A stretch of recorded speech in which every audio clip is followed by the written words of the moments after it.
like my buddy George, right? Like, I want to make sure I take George with me, right? So however I do it, I got to figure out how to build the business big enough to to again to take George away from his full-time job and just come work for me full-time. Welcome, millionaires and future millionaires. You're listening to the Millionaires Unveiled podcast, the show where you'll hear the stories and interviews of everyday millionaires. We'll unveil their decisions, their strategies, and their portfolio allocation. Now to your host, Jace Mattinson. Welcome back to another episode of the Millionaires Unveiled podcast. This is episode number 395. This is a podcast where everyday millionaires share the real stories behind their wealth, how they built it, what they invested in, and the missteps they encountered along the way. We're your hosts, Jason and Stacy, and we're diving into candid conversations with people who might just be your next door neighbors. Our guests will uncover how they transform modest savings into significant wealth, offer investment tips that could change your financial outlook, and share personal stories that might surprise you and inspire you. So tune in and get ready to discover how regular people like us turned aspirations into achievements. And don't worry, while we dig deep for the details, we keep it all family friendly. Awesome. Tariffs. That is dominating the news right now in terms of finances and the markets. We'll be interested to see how this all plays out in the short term and the long term, and what effects it might have on everybody's finances, personal finances, paying at the gas pump, etc.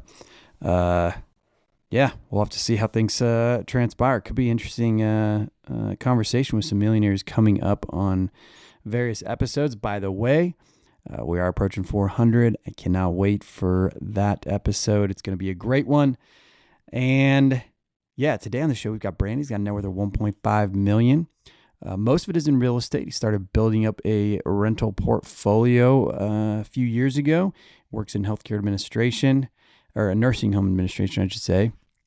And yeah, going to be a great episode with him, and cannot wait to get this one started. If you'd like to be on the show, send us an email, millionairesunveiled@gmail.com. Always looking for new, great, entertaining guests willing to share their story.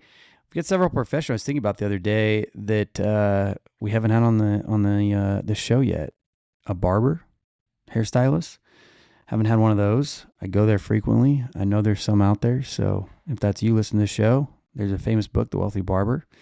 We need to get a barber or a hairstylist or somebody in the cosmetics space, whether it's a nail salon or something, would be interesting. We haven't had certain professions or certain specialties within inside of medicine. I was talking to a friend the other day, plastic surgeon. We haven't had one of those on in a while. I know there's some millionaires that are plastic surgeons. So, but yeah, I'm one of these days I'm going to go through the list and call it out, because we've had some people write in when we've done that. It's kind of interesting to hear kind of different perspectives, different stories, different professions, how to think about the world, how to think about personal finance. So without any further delay, though, let's get right to the episode with Brandon.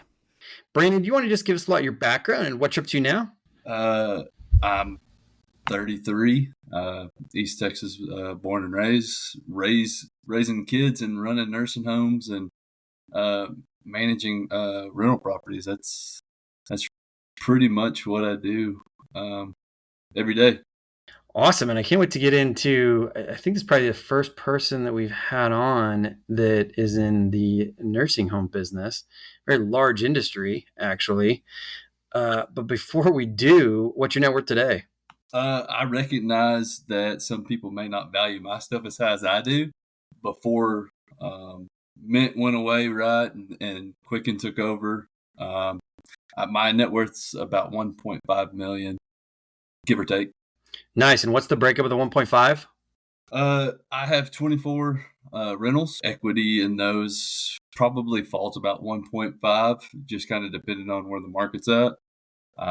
Me and my wife have IRAs. We have about 150,000 in IRAs. We have a brokerage account with not a ton of money in it. I liquidated that earlier this year to grow our rental business. We have 3 sons, an 8-year-old, a 5-year-old, and a 2-year-old. Each one of them boys have a 529 plan with about 40,000 total. in those. And that's pretty much the breakdown of our net worth. So let's dive into kind of the non-real estate real quick. Walk us through when you started each of those accounts, if you don't mind, and kind of what the strategy's been in building those up to where they are now. Yeah. So in 2017, I'll never forget it. Me and my wife were just married.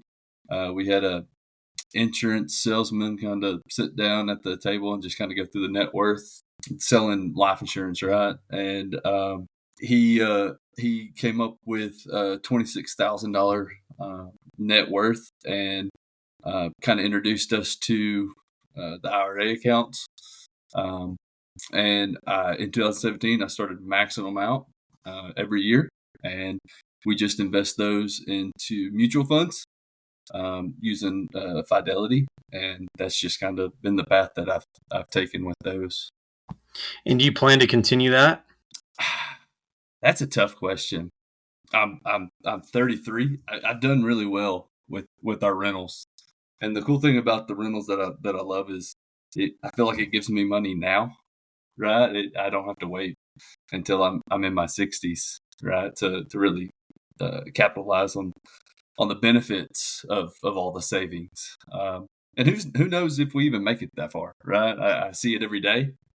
And I know my rentals do well with for me. So I think I'm going to lean more and more into the real estate market. Talk to us about the amount that you've got set aside in the education accounts. So that was just I was fortunate. I was blessed, right? My parents helped me cover my bachelor's degree. I paid for my master's. So I certainly, wanted to contribute to my boys' education if that's the path that they choose. I think trade schools are great. I think it's a solid career path for anyone. And so I just want to be able to contribute to them and their future, however they decide to use it.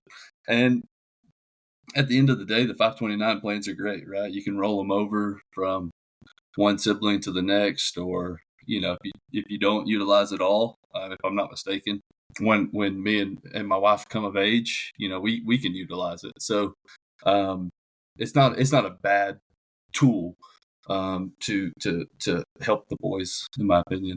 Awesome. Well, let's dive into the real estate. Let's get in. So you said 24 doors or units. We have 24 units, 5 duplexes, 1 quad, and 10 single family rentals. Talk to us through all that. When did you acquire the first one, and then how did you scale up so quickly? So I bought the first one in December of 2018.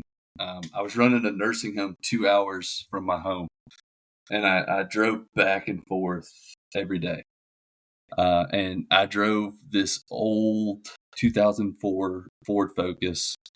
Radio didn't work, air conditioner hit and miss, right? And podcast. That was what I did the whole drive there and back, and got into kind of the Dave Ramsey podcast, the real estate podcast, and I felt like, hey, this is something that I could do. I realized that I wanted to own my own business, but I recognized that I'm not Steve Jobs, right? I'm not gonna make the next Apple. So I wanted something that was steady. So listened to the podcast, bought the first one in 2019. I took my grandmother over there, and because the podcast talk about creative financing, right? So I take grandma over there and walk it with her and tell her what I want to do, and grandma supports it. So she's kind of my first business partner, if you will. She loans me the down payment at 15% interest, and we buy it, we get her paid back, and it works. It cash flowed great. Tenants were great. I still have those tenants today. And then I just started buying the next one and the next one. And then I got into, a lot of people call it the Burr method, right? Buy, rehab, rent, refinance, repeat, whatever. And I found a lot of value in that. And so we bought a few of those along the way, cashed them out. And every time we just got a little bit bigger, and a little bit more defined in the path that we wanted to take. And that's kind of the nuts and bolts of how we got into the real estate. Listen up, millionaires and soon to be millionaires. Do you ever buy anything online? I know I do. In fact, some of my favorite places to purchase are online. Do you know some of those favorite places that you buy from? There's some amazing websites out there, and many of them are powered by Shopify. Shopify is the global commerce platform that helps you sell at every stage of your business. From the launch your online shop stage to the first real life store stage and all the way in between to we just hit $1 million order stage. Yep, Shopify is there to help you grow. Whether you're selling shipping supplies or promoting productivity programs, Shopify helps you sell everywhere. From their all-in-one e-commerce platform to their personal in-person POS system, wherever and whatever you're selling, Shopify's got you covered. Shopify helps you turn browsers into buyers with the internet's best converting checkout, up to 36% better compared to other leading e-commerce platforms. And sell more with less effort, thanks to Shopify Magic, your AI-powered all-star. What I love about Shopify is no matter how big you want to grow, Shopify gives you everything you need to take control of your business to the next level. Sign up for a $1 per month trial period at shopify.com/unveiled, all lowercase. Go to shopify.com/unveiled now to grow your business, no matter what stage you're in. That's shopify.com/unveiled. And thanks again to Shopify for supporting today's episode. And how far away was that first one you did from where you were living? It was literally 200 yards from my house. I was wow. Yeah, I was a nervous wreck about it. Because you just listen to all the horror stories, and I'm like, well, I drive past it every day. I can see it. I can go touch it if I want to. And then just as time went on, I got more and more comfortable realizing that it's not every night you're going to get a call about a clogged toilet. So did you put down 20% on that first one then? I did. I didn't know anything, right? I put 20% down. I went through a traditional mortgage company, same mortgage company that we used to buy our primary residence. So probably paid a lot more in closing. Put it on a traditional 30-year fixed mortgage. I bought it for $108,000 in 2019. And that was the first rental that we bought, and I sold it in 2021 to kind of help scale our business even more. And I sold it in 2021 for $198,000, and I never put a dollar in it. Wow. Of the units that you've bought, is that the only one that you've sold so far? Or have you sold a few others that have appreciated drastically? That's the only rental home that we sold. We did sell our first primary home that we bought in 2017. We sold it in April of 2020, right when the world was crashing. And it was very nerve-wracking. My wife had just got accepted into the physical therapy program at UTMB, and we were in the process of growing our family more. We lived pretty far away from my parents and the in-laws, and so we wanted to get back closer. So we felt that it was a perfect time to sell that home and get a little bit closer to the family for family support. And we had actually moved into a home that I bought with the intention of rehabbing it to refinance it and turn it into a rental. But I bought it for $35,000 in 2020, and we put probably $55,000-$60,000 into it, and we owned it free and clear. And having no house payment helped tremendously pay for her tuition to UTMB. So we went a few years in a very small home. It was about 1,200 square foot, beautiful home. But at one point we had 5 children under the age of 5 in 1,200 square foot. So a little chaotic at times. but it really helped catapult us to where we're at today. Wow, that's awesome. You sound like us. We have 506. It's a little wild. When you were kind of getting into this real estate journey, did you start educating yourself through podcasts and books, or was it just, hey, this seemed to work? Like, let me just kind of rinse and repeat a little bit? Podcast, the internet, right? It's an amazing tool.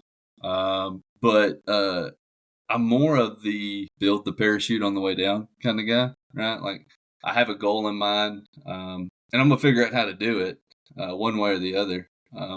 And for me, like I enjoy what I do, but I've had people that have worked for me that have done it much longer than me, and I don't understand how they've done it as long as they did. And so I recognize that I may not be able to stick it out in the healthcare role that I am in. And so I wanted to start early enough building something that I don't have to rely on somebody else to support the family.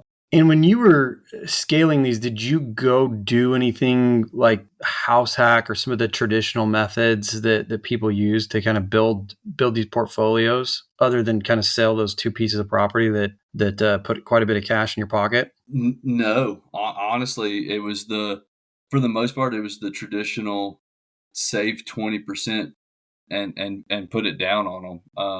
A lot of the single family homes when we were buying them, they were $100,000, and we were really good at coming up with the 20,000 pretty quickly. As I mentioned early on, I listened to the Dave Ramsey podcast, so that was kind of the foundation of everything, right?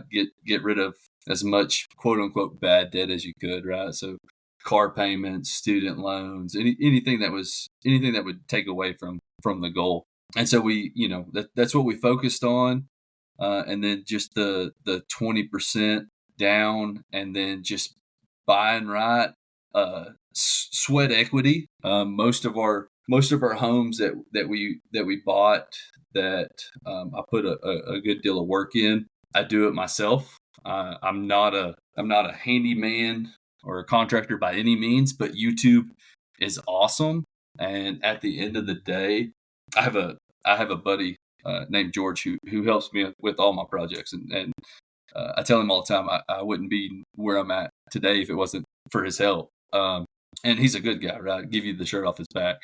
But I tell George all the time, if we tear it up, the worst that happens is we have to call somebody who knows what they're doing. So it'll be fine. That is so impressive that you are putting in so much sweat equity yourself, given the hours that you probably are working as a nursing home administrator. I don't know how you're juggling all that. In fact, how are you managing all 24 of these properties while maintaining your day job? So in the beginning, it was we self-managed them all. I recognize that nobody's going to care about my tenants or our properties the way that we do. And so in the beginning, it was just me, right? And it was before this podcast, I was looking at some of my old spreadsheets and, looking at 2020 and 21 when there was only 4 or 5 rentals on there, super easy. And then just as time has gone on, we just, improved our craft. My wife, Kayla, she helps me tremendously with the rentals. We have it's kind of a weird thing. We have a group message between us and the tenants, and she knows that if I'm out of town, she knows. And the tenant texts us that the roof's leaking, right? She knows the roofer, so she's going to text the roofer with me on there. I know what's going on, or she knows what plumbers we use. She knows how to contact George if I'm out of town or if I'm in a meeting. So she and I, we make a great team. She keeps me in line. She keeps me on task, especially when I don't want to do things. So honestly, if it wasn't for her support, I probably couldn't do the 24. But as far as our bookkeeping and our accounting, I use a property management platform for that. So it's pretty self-sufficient, right? The tenants pay through the platform. It does the accounting for me. Any expenses just get booked through that. It's very minimal back office time. It's mainly the repairs. And at this point, the turnover, right? Turnovers key to being successful, right? You want to reduce it with 24 units. It's not unheard of for us to have, at least one turnover a month, although we try to avoid it. Ever feel like you're running on empty, burned out, unfocused, and just surviving the day? Trust me, with 5 kids and twins, I've been there. What if I told you there's a way to invest in your mental wealth, just like you invest in your financial future? Mental wealth is about building habits today that make you resilient for tomorrow. And that's where Magic Mind comes in. Their focus shots help me stay clear, sharp, and productive all day without the caffeine rush. And their sleep shots, a total game changer. They help me wind down at night so I wake up refreshed and ready to tackle the day. For the first time ever, Magic Mind has bundled their focus and sleep shots into a 24-hour mental performance pack. And right now, you can get it for 45% off, exclusive to my listeners. Just head to magicmind.com/unveiled, JAN. That's magicmind.com/unveiled, JAN. Take the mental wealth challenge and make 2025 your best year yet. Better focus, better sleep, and a better you. Go to magicmind.com/unveiled, JAN, and start building your mental wealth today. Wow. So it sounds like you have some tech on your side. You also have your wife as a killer teammate on that. Are all of your rental properties in your area? They are. That was one of the things that I felt most comfortable with. I like to go put my hands on them. If there is a repair, I'm usually the first one that goes and looks at it, because if it's something that I can fix, I'm certainly going to fix it. I drive a little 2004 Chevy Colorado. The back seat's just full of tools, just because I never know if I'm going to work or from work, or we're at a football game or whatever, and a tenant calls that, washing machine drain line's backing up or whatever. And it's funny now that we've done it. I say for as long as we have. It's only been 5 years. But, my oldest son, he knows, right? Dad has to go to the rental. He understands what it's for. I have to leave a football game to go address something. He understands. You're carrying half the town's housing industry on your own backs. That's that's impressive. So I'm curious, given that your rental properties were ramping up, what encouraged your wife to go back to school for PT? So that was a lifelong goal. I met Kayla. She was just finishing PTA school, and so before kids and everything, right? I'm going to go be a physical therapist. So that was always something that I wanted to make sure that she accomplished. Out of everybody that I knew, she could do it, right? If I had to start over and they're like, Brandon, you're going back to college, there's no way. Right? I'm not studying for a test. I'm not taking a test. But Kayla, she's very type A. And it was a goal for her before the kids, before everything got crazy. So we're going to make sure she accomplished the goal. That's great. And, I think that you're our first nursing home administrator that we've had on the podcast. If there's anyone listening who might potentially be interested, do you want to just give a quick rundown on how you even get into that as a career, and if you'd recommend it? Yeah. So I did not take the traditional nursing home administrator approach, and recognize that every state has their own certain criteria to become an administrator. So I'm strictly speaking for the state of Texas, right? And I had I was in the process of finishing my master's degree. Me and Kayla were dating. She had just become a PTA. She was working in a nursing home, and she suggested that I go to school, or I go to be a nursing home administrator. I didn't know anything about them.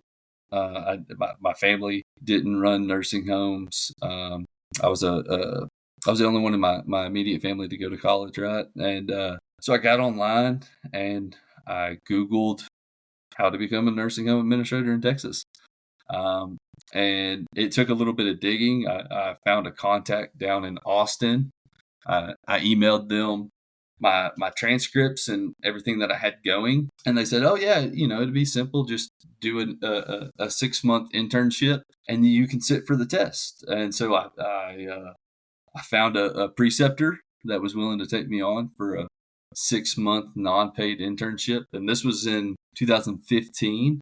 I did the 6-month internship. Kayla was working as a PTA at that time. I think she might have been pregnant with our oldest son. Kind of a nerve-wracking time too, right? She's pregnant, working. I'm in a non-paid internship, and I finished that, and I sat for the boards, and I passed them. As far as becoming a nursing home administrator, there are classes through schools that you can take, and they'll set you up with a preceptor. But you definitely have to have a bachelor's degree. And it typically has to surround certain domains that the state of Texas requires you to take. It's really not an easy path. A lot of people do it, but you kind of have to know your way through it or have somebody to help you. Right, for sure. Fun fact, I actually used to work in skilled nursing after undergrad. So we nearly brushed shoulders. I was just in California at the time. All right, cool. So Brandon, at this point, I'm just curious, how much cash flow are these kicking off for you?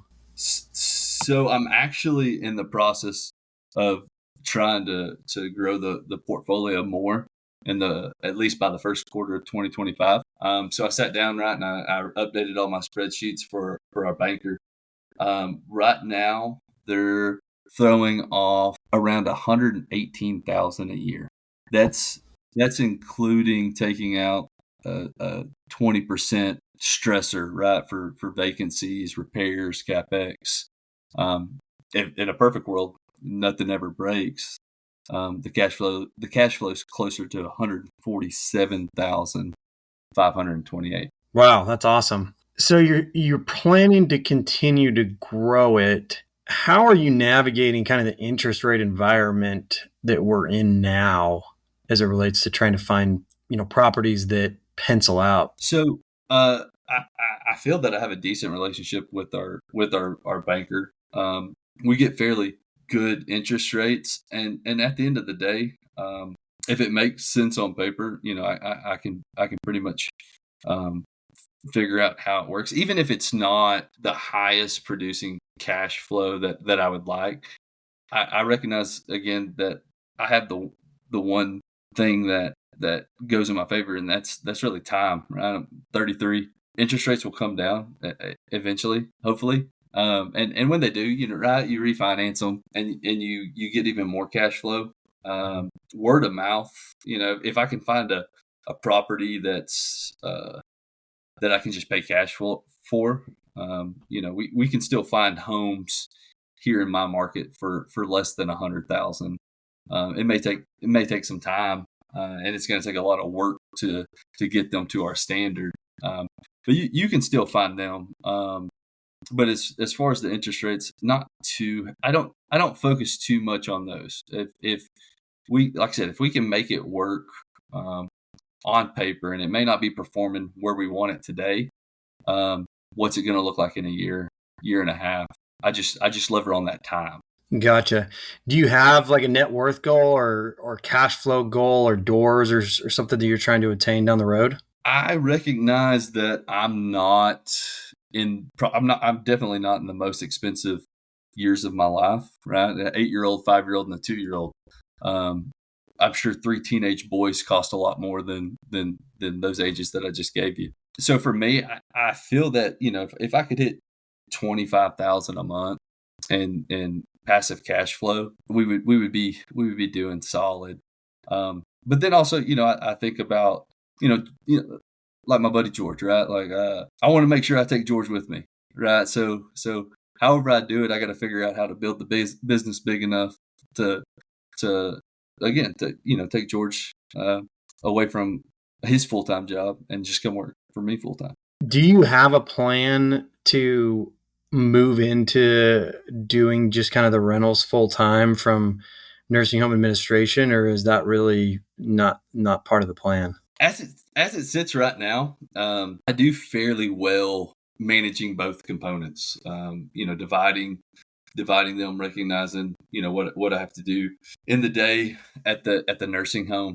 And it's probably the company that I'm with, right? I've worked for a handful of companies, and different ownerships have different expectations.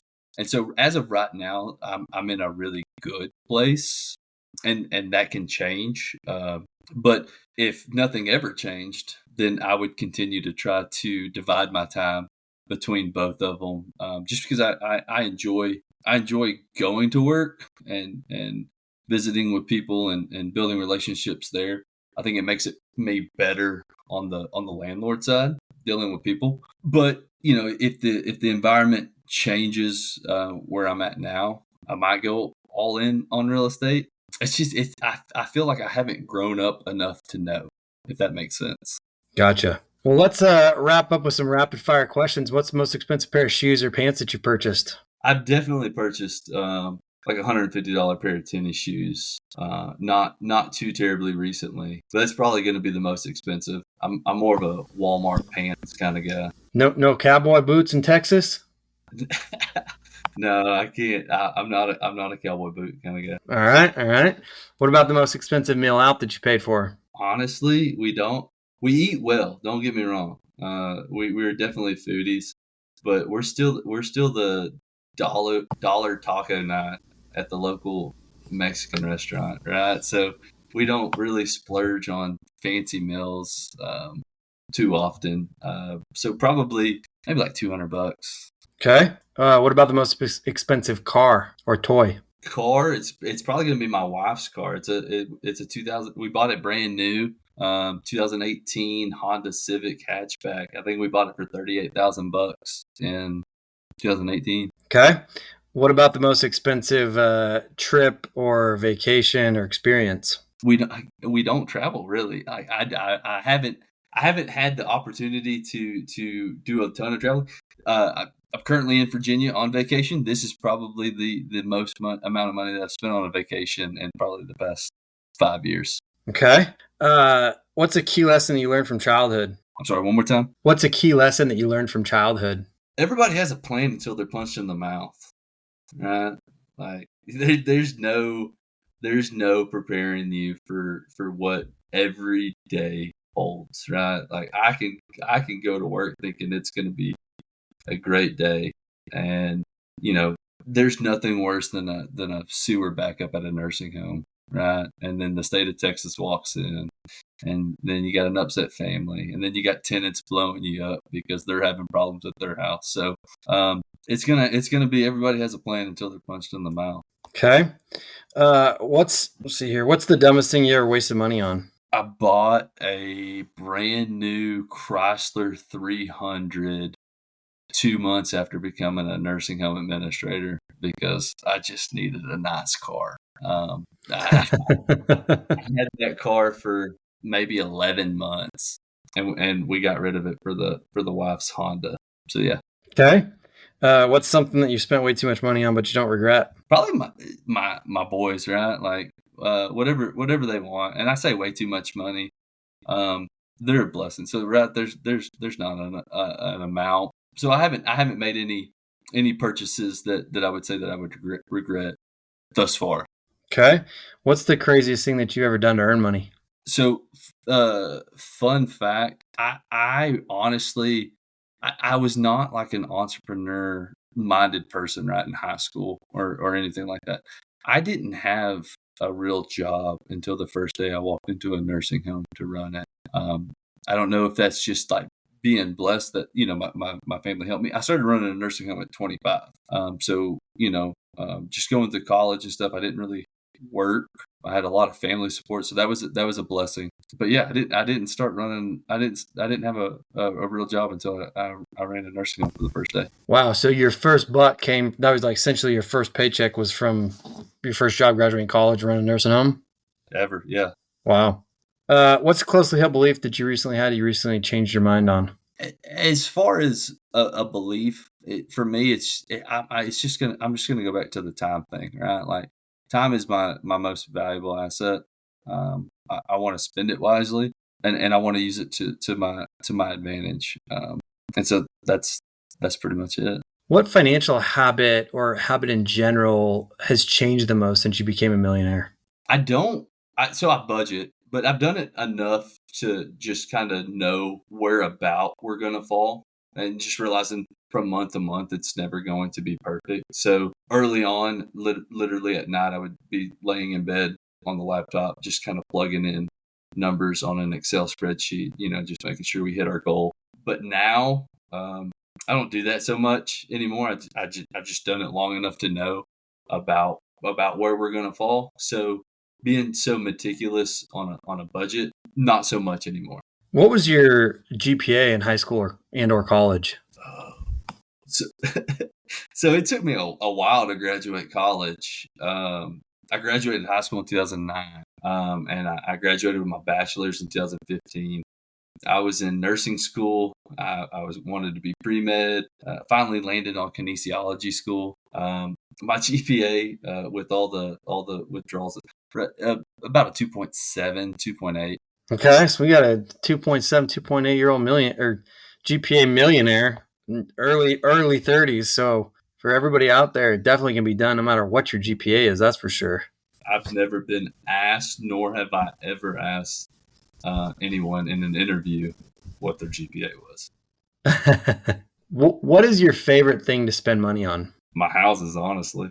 Like I love fixing them up. I love taking something that somebody just kind of let go and just bringing new life back into it, and just really just seeing the power in real estate. Is there anything out there, sports car, upgrade lifestyle, or anything like that you're looking forward to down the road potentially? Honestly, no. I live next door to my mom and dad, like literally right next door. It's probably the coolest thing ever, right? My boys get off at the bus. They get to see my parents every day, keep them young and active. So I don't ever foresee us moving or getting some big lavish home. Probably traveling. I've always wanted to go live for a month or 2 months in another country, just to try it out. I've never done it. So I think that's what I look forward to the most, is hopefully getting to some point where me and Kayla and all three of the boys can just go live somewhere for a couple months and just see how another culture lives. Awesome. Any last words of advice for somebody who's just starting out on their journey? Don't listen and listen to people, but do what your gut tells you, right? If I would have listened to family or friends at work or even supervisors, right, that I wouldn't do real estate, I wouldn't. It's a headache. Wouldn't be where I'm at. So, find your path and go with your gut and put your head down and work hard. That's really what has done it, honestly. Awesome. That's Brandon with a net worth of $1.5 million. Thanks for coming on the show today. Thank you.